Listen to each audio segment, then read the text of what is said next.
Welcome to round 2 of my food challenges series. For those of you that might be new around here, my name is Megan, also known as Going Green Mom here, well, pretty much anywhere on the internet. And this is a series I started because over the course of my experience with histamine intolerance, I have developed quite a few food fears, and even though I have done a lot of work healing my gut, figuring out ways to interact and deal with food in terms of things that don't set me off in terms of histamine. I'm trying to expand not only what I'm eating, but just expand how I'm eating it, I guess you could say.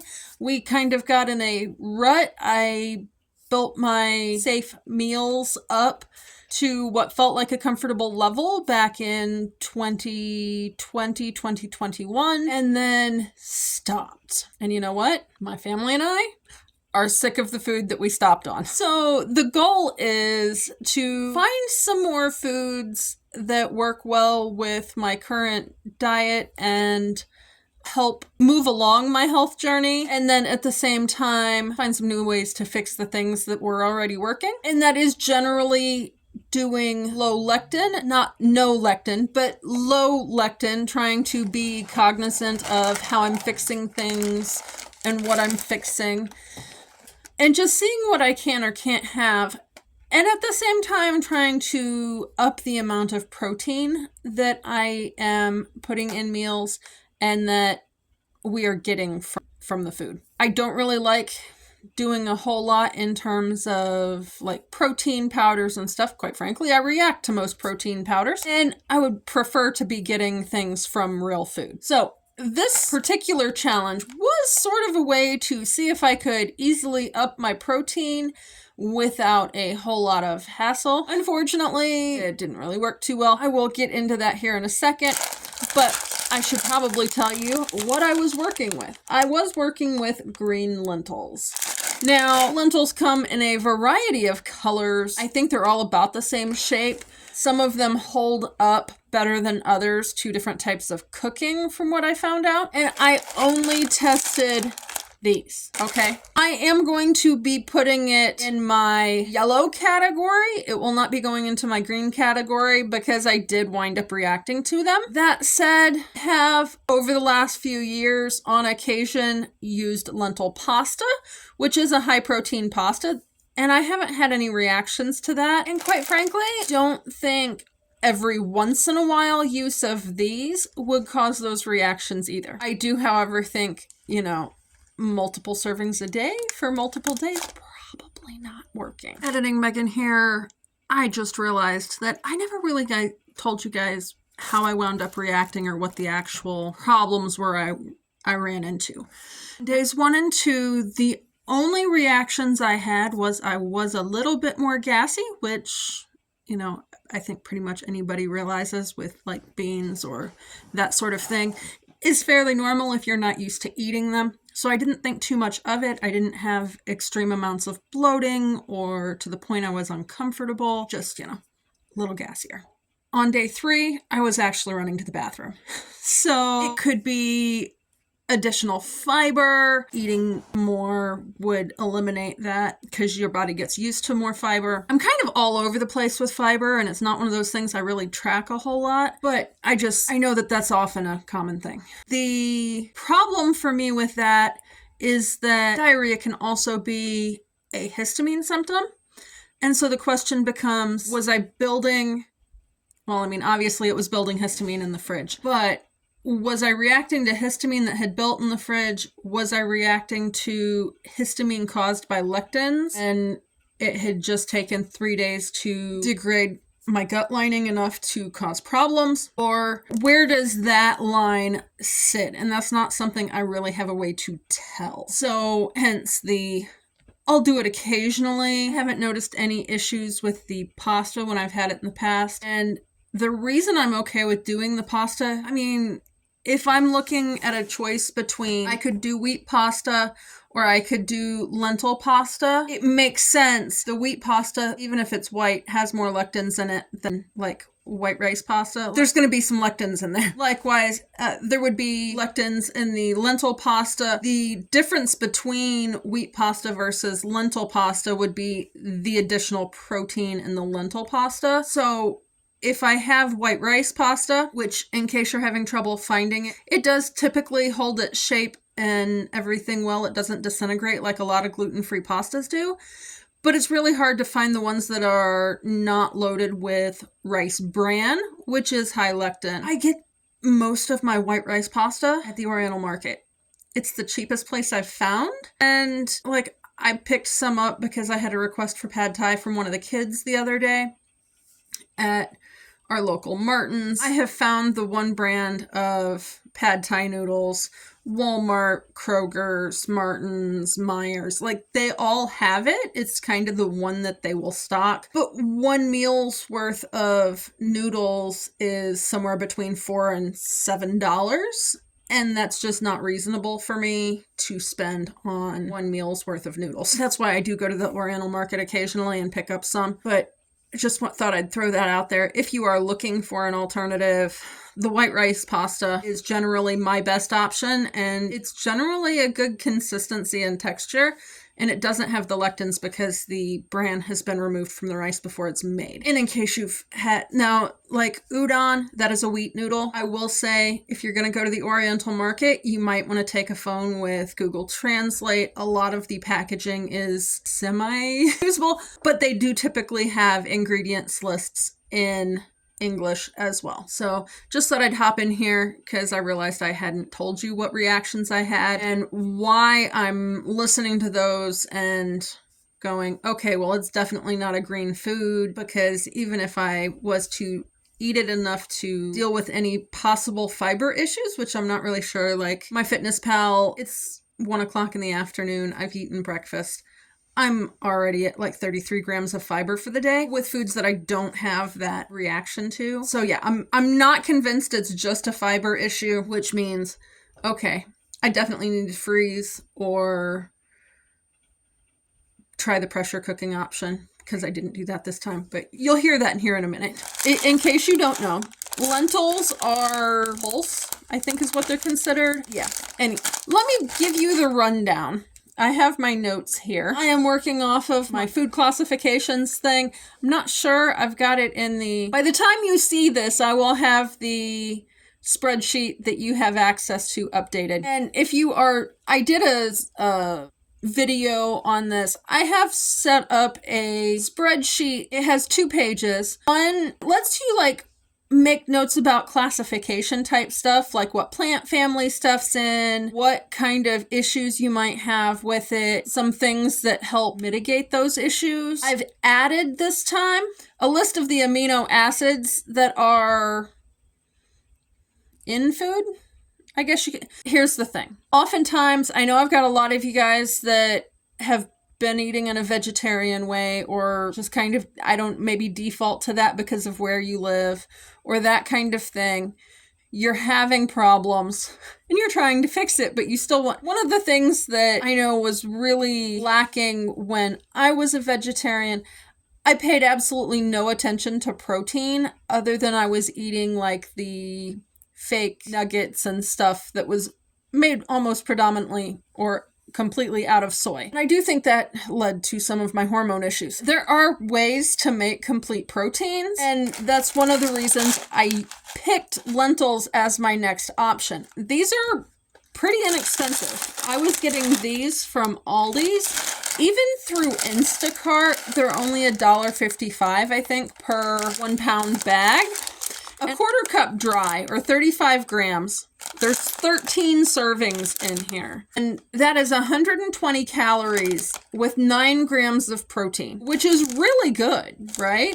For a plant source. And if you mix it with something that would make it a complete protein, or plan your day so that you could have this at one meal or for a snack or something, and then something that would make up the amino acids that are not in this to make a complete protein. It's not like your body's saying, okay, I need this puzzle piece and I need that puzzle piece and I'm going to pull this puzzle piece. The different amino acids, like when you consume protein, your body breaks it down anyway. So the goal is to get enough protein. And, you know, if you can eat this in a safe way, then you've got all but two, you know? And so having all but two is better than having none. You know what I'm saying? So I did go ahead and add those. Again, I believe I went back and filled in with carrots because that carrots was my other food challenge. And I will say I am planning on doing a separate video or maybe two with my green foods. I don't plan to do food challenges for my green foods, but if I'm only doing this stuff when I do the food challenges, then it's kind of hard to say, well, I don't know, that's one of my green foods. Well, you know, I figure you guys might want the information, so I'm going to try and do 1 or 2 videos and break down my green foods in terms of the classifications. I cooked 1 cup, and I believe the instructions were to do 2.5 cups of water. Now, I guess I should tell you what I did for my trial. Number 1, I didn't do it the way I was planning on it. That might account for some of my issues. So, you guys know I have a tendency to pressure cook things to help denature lectins. And to my understanding, that would work for these as well. But I also know a lot of people don't have pressure cookers. I have 2, actually. I have an Instant Pot and I also have a regular on the stove pressure cooker. They do exist. However, because I started the trial on a night where it was 10 o'clock at night and I hadn't eaten supper. And I'm like, well, what can I eat that would have some protein in it? And it's like, you know what? I'll cook those and start the trial because I knew I needed to film a video.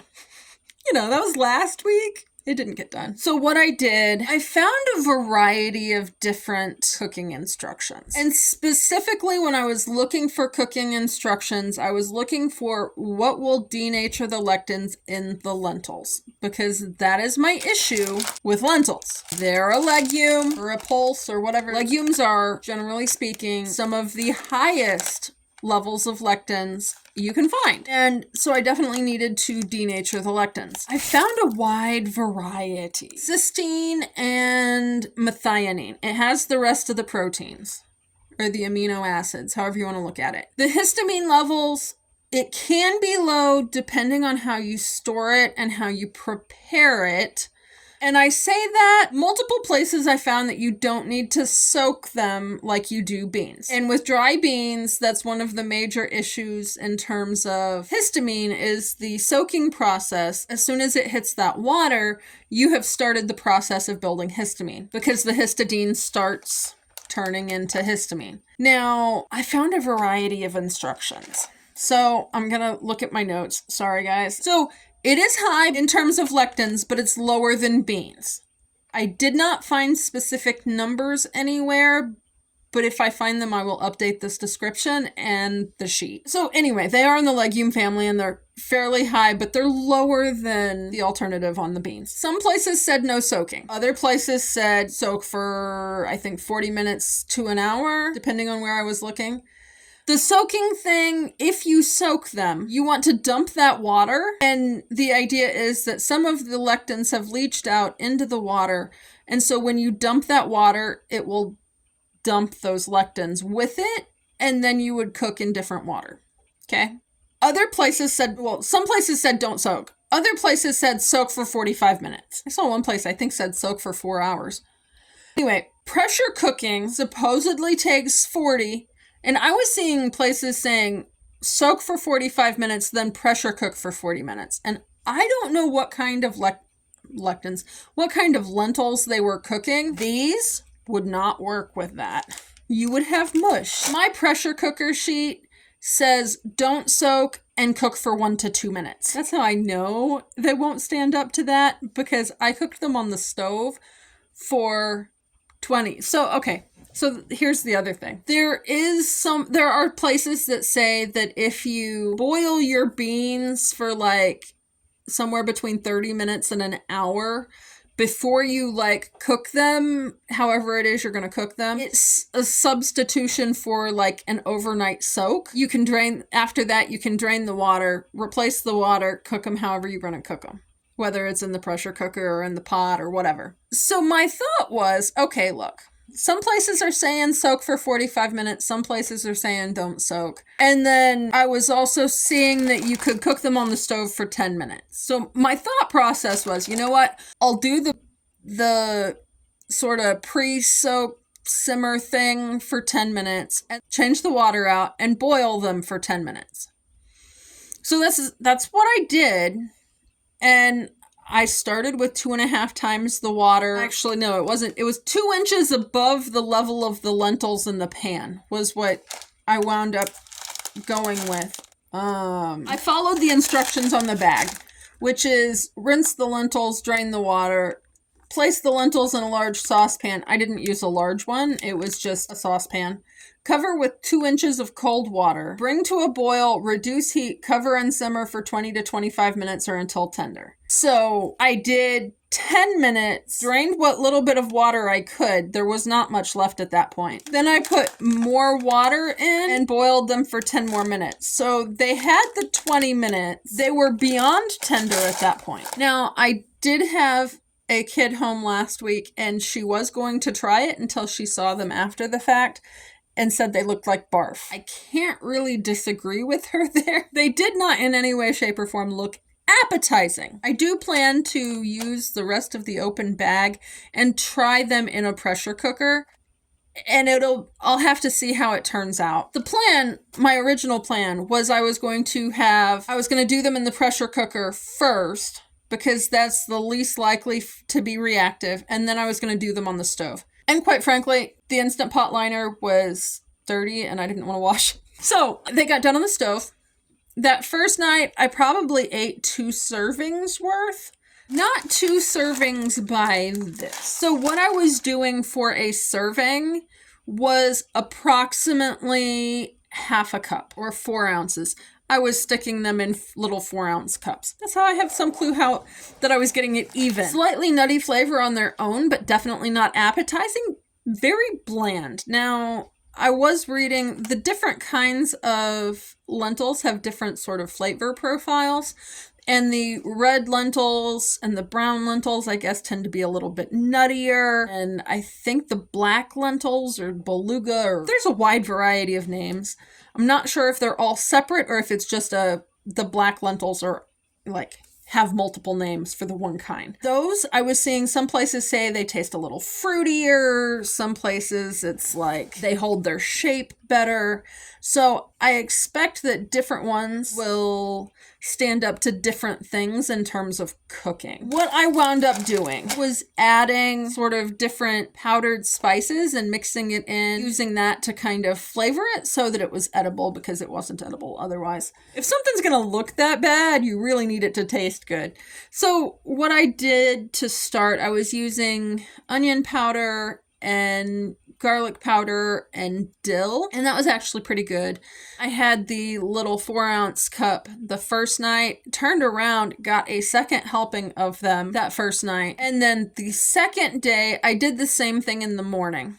Heated them up a bit so they weren't cold, but I did the same sort of flavor profile in the morning. So the second day, did that in the morning, and then that evening decided I was going to try like sort of a sloppy Joe sort of profile, and used a little bit of Thai chili or sweet Thai chili sauce and the garlic and onion and ketchup. Growing up, we always had ketchup on beans. So like I was like, it tasted okay. It was a little weird, but it could work. I could see it working. I'm apparently the only one that's a fan of sloppy Joe in this house, so it won't be a thing here, but you know, it could work if you guys like that sort of thing. So I had 2 servings the second day, and then the third day, I wound up having 1 serving, and I mixed them into, it's not really a stir fry, like I don't have a wok or anything, but it was sort of an oriental flavor profile with some ground beef, some veg, and you know, the normal oriental sort of flavor that I normally do. So I know I don't react to that otherwise. So a couple of things. Number one, I didn't freeze them. I meant to freeze them and I didn't do it. So by the third day, they were building histamine because they had been exposed to water. They were in the refrigerator. I don't know.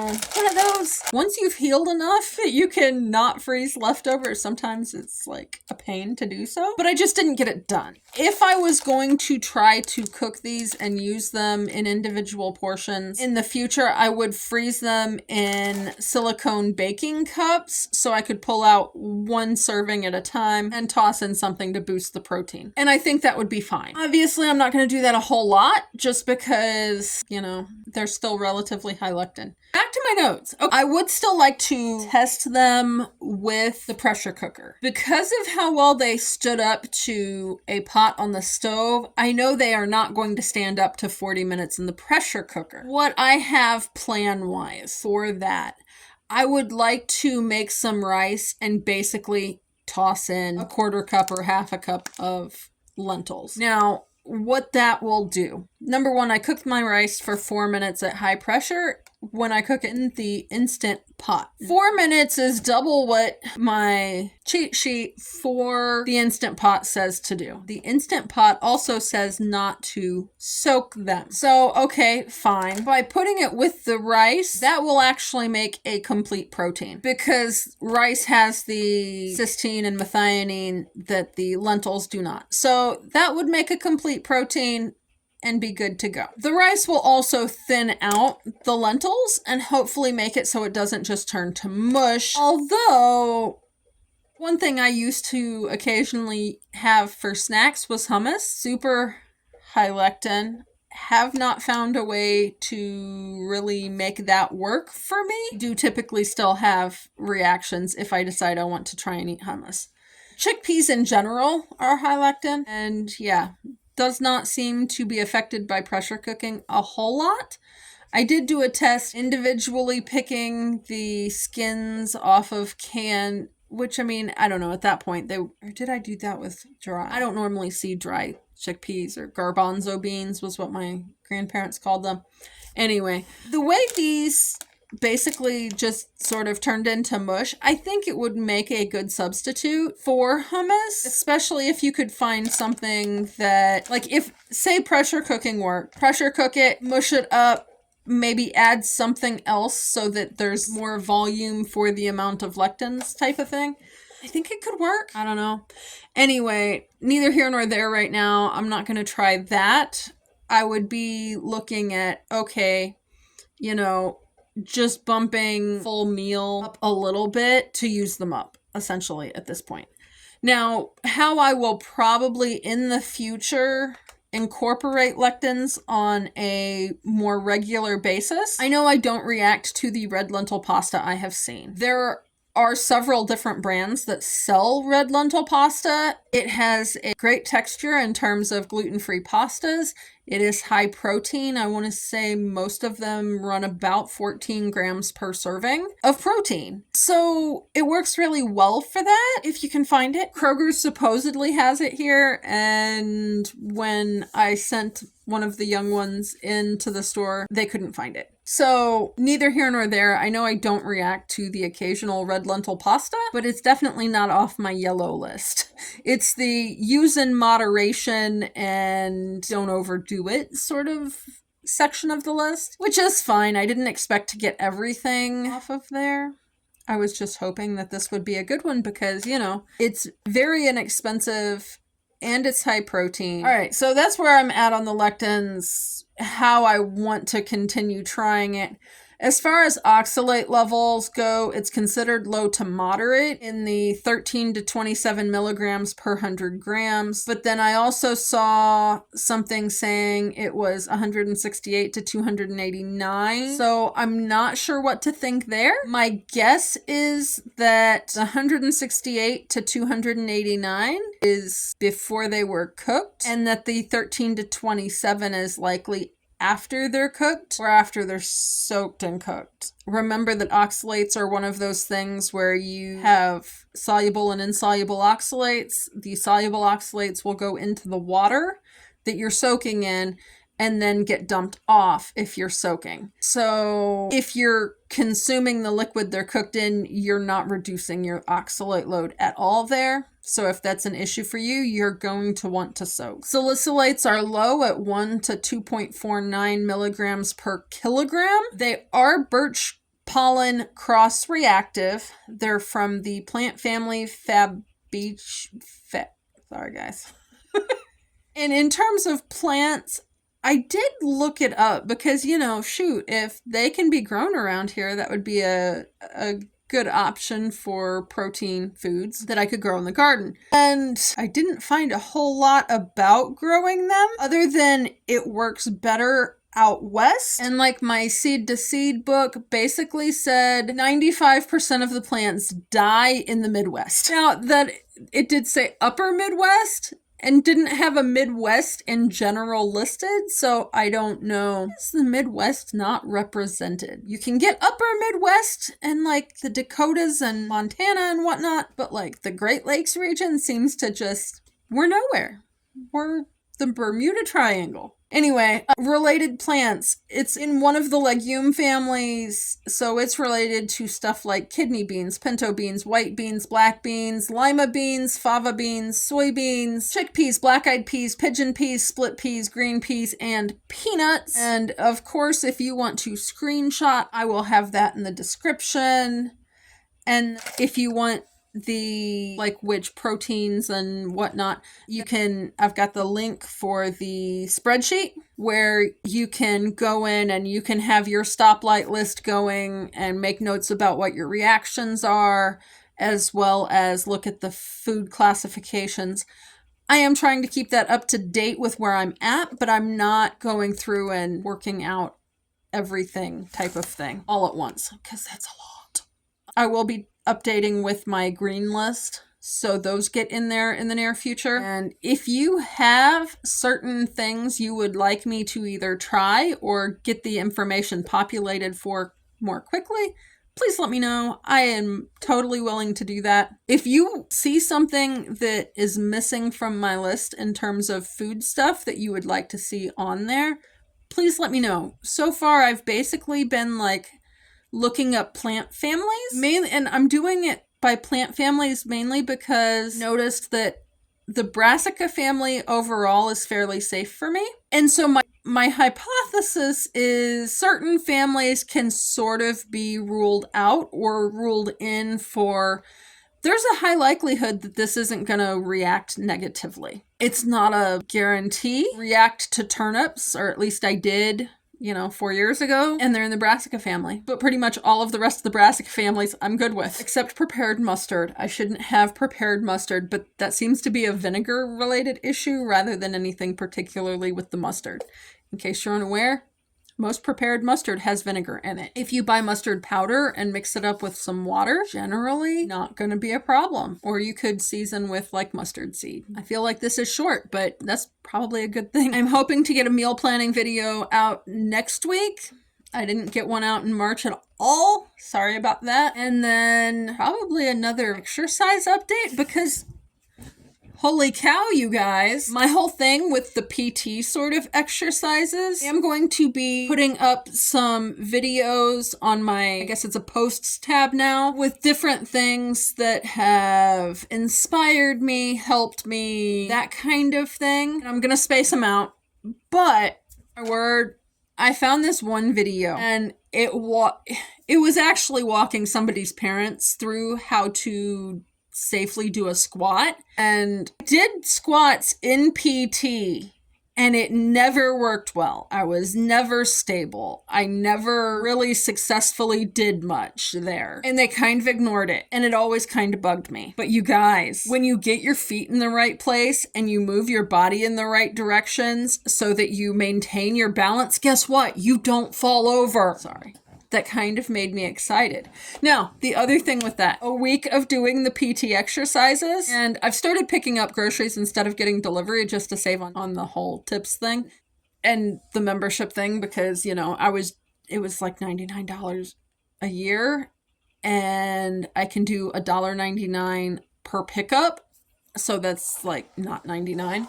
I was like, okay, I'm going to start hauling groceries in. And of course, my youngest was here and I let her know I was home, but we have cats that try to escape. So she started trying to corral the escape artist and I started hauling in groceries. And it was about my third trip. I'm like, okay, I've got 4 gallons of milk, 2 in each hand. So I couldn't grab the handrail on the steps. And I'm like, you know what? I'm just going to slowly, methodically go up this. I made it up the stairs, alternating feet. I did overdo it that day because then I proceeded to haul in all of the groceries, doing the alternating feet thing when I hadn't done that in almost a year. The end of April will be a year since I broke my foot. And yeah, I've basically been doing like a sideways shuffle down the stairs since then. So that has been incredibly exciting for me, was that I am able to climb the stairs. Now, some of that probably has to do with I had gone to the chiropractor the week before and he adjusted the ankle, so there was no catch in it. But between the exercises he's given me, the PT exercises, and the catch is not back in my foot yet. Knock on wood. I didn't expect to be doing that quite so quickly, and I did overdo it that day. I've been trying to go up and down the stairs at least twice each day since then. Not very hard because, I've been walking hides, but I am working that in more, and I don't know, sorry. Very exciting for me because, if you've got to go up and down a few steps to get in your house and that's a struggle, that's hard. Something that, you feel old. Like, obviously we're all getting older, but like, you feel the lack of mobility when you can't, like, just gonna go up these steps. And you have to think about it and make sure you're in the right position to be able to get up the steps, and that's hard. And I felt old. Anyway, I'm going to let you guys go. Thank you so much for being here and coming along on this journey with me. If you have another food you would like me to do as a challenge food, let me know. I will try and get the green list foods out in the next, month or so you guys can update your lists or have that knowledge of what they are. I will, fair warning, most of my green list foods are in the brassica family. So yeah. Have a great week, and I will see you again soon. Bye.